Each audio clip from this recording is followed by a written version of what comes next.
강론되는 바와 같은 엄연한 사실 때문에 견강부회적으로 주장하고 있는 태권도 역사가 재정립되어야 합니다. 태권도를 유구한 5,000년의 역사를 가진 우리 고유의 전통 무도라고 주장하는 것은 정보통신사회인 현 시점에서는 허구입니다. 발전이란 명분을 내세워 앞만 보고 달려왔다면 이제는 내실을 다져야 합니다. 모방도 창조입니다. 가라데를 모체로 근대 무술로 시작된 태권도가 스포츠라는 성격으로 세계화된 것 그 자체로 태권도는 우리의 것이 분명한 것입니다. 이제는 세계화된 태권도가 태권도 본연의 모습인 무도로서 새롭게 태어나 무도 태권도로 다시 세계화된 태권도의 진면목을 보여야 합니다. 총 68회에 걸쳐 관을 중심으로 살펴본 태권도 형성사, 태권도 반세기, 태권도 현대사, 노병직 관장의 친필 서한을 참고로 해방과 더불어 태동돼 현재에 이른 태권도의 근대사를 재구성해 강론합니다. 1959년 당시 대한체육회의 공식 입장은 유사 단체는 하나의 단체로 통합해 감행해야 한다는 것이었습니다. 태권도계에서 최용희가 주도권을 잡고 있었습니다. 이승만의 신임을 받은 육군 소장이었던 그는 당초 유도와 검도를 합쳐 체육회에 버금가는 무도회를 결성하고자 했으나 유도, 검도 등이 먼저 체육회에 가입하는 바람에 태권도만의 별도 통합체를 만들 수밖에 없었습니다. 최용희는 태권도협회 창설을 염두에 두고 송무관의 노병직, 지도관의 윤쾌병, 장무관 이남석, 무도관의 황기 등 주요 4개관 관장들을 자신의 집에 초대했습니다. 자신은 청도관과 오도관의 대표 자격을 갖고 있었기 때문에 실질적으로 통합태권도협회 창설을 위한 대표들을 모두 모이도록 한 것입니다. 최용희는 협회 창설의 필요성을 역설한 뒤 다짜고짜 창설하는 협회 명칭을 거론했습니다. 새로 만드는 협회 명칭을 태권도로 합시다 라고 의논을 하고 자시고 할 것 없이 거의 강압적으로 일종의 선언을 하듯이 제안을 했습니다. 이에 윤쾌병이 일본 무도의 색깔도 없고 민족 무도라는 상징성도 있고 어감도 강하고 의미도 있는 명칭이기는 하지만 오도관과 청도관에서 사용하는 명칭이기에 다른 관들이 쓰기는 곤란할 것 같다고 반대의 뜻을 개진하고 나섰습니다. 일종의 제동이 걸리자 최용희는 처음 밀어붙일 때와는 다르게 속내를 감추고 그러면 어떤 명칭이 좋겠냐고 하자 4개관 관장들은 연휴 때와 마찬가지로 공수도가 좋다고 이구동성으로 의견을 내며 당수도라는 명칭도 좋다고 한술 더 뜨는 상황이 되었습니다. 이 상황에 화가 난 최용희는 도대체 왜들 공수, 당수에 집착하는 겁니까? 공수나 당수는 일본 무도 가라데 이름이 아니요. 나 역시 일본에서 가라데를 배운 사람이지만 해방도 됐고 민족 무도의 육성해가자는 의미에서 태권도라는 명칭을 제안하는 것이요. 당신들은 왜 그렇게 가라데에 매달리는 겁니까? 라고 언성을 높이자 태권도협회라는 명칭을 반대하는 논리가 부족하고 당시 최용희 이상이 현역 장군이라는 점과 이승만의 전격적인 심을 받고 있다는 의세에 눌린 관장들은 태권도라는 명칭에 동의를 합니다. 최용희의 반강압적 상황으로 협회 구성이 합의됩니다.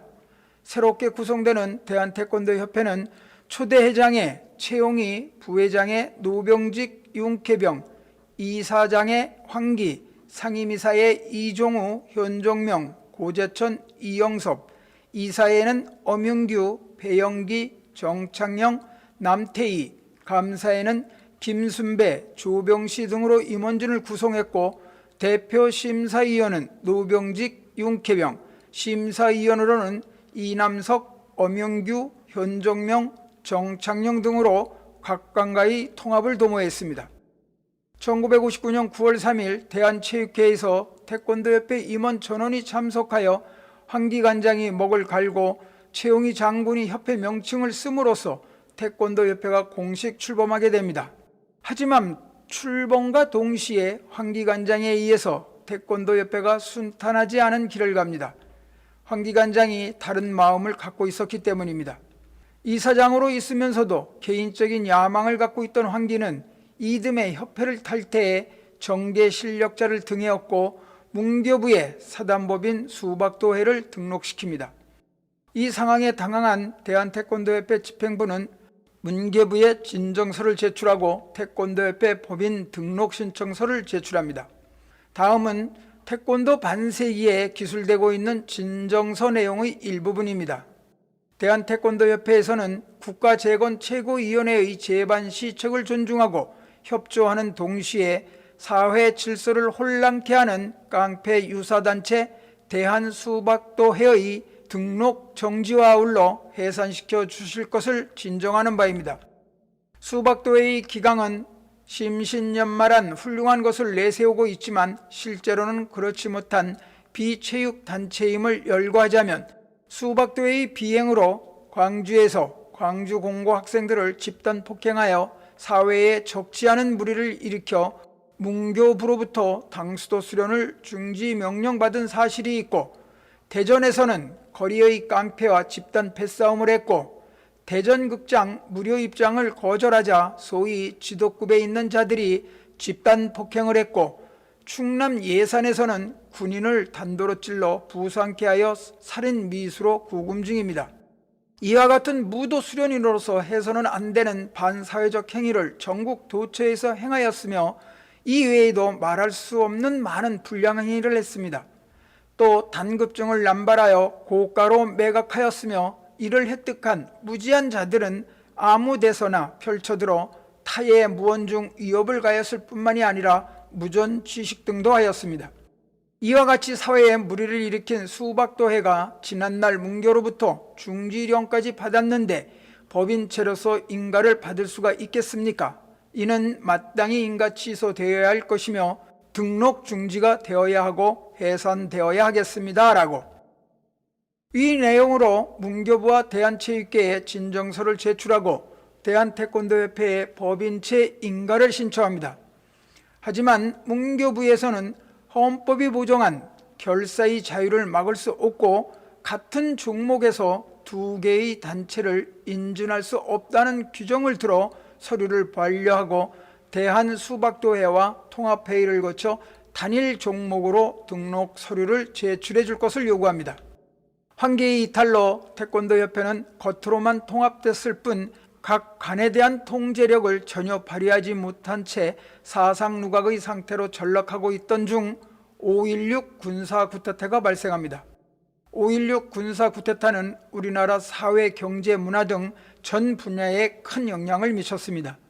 태권도계도 예외는 아니었습니다. 참고로 황 기관장이 협회를 이탈해 독자적인 수박도회를 결성하고 대한수박도회의 사단법인을 신청한 것과 관련해 필자는 이런 유추를 합니다. 황기는 4.19 혁명으로 혼란한 시기에 대한태권도협회를 탈퇴하였는데 그 시기는 불명확합니다.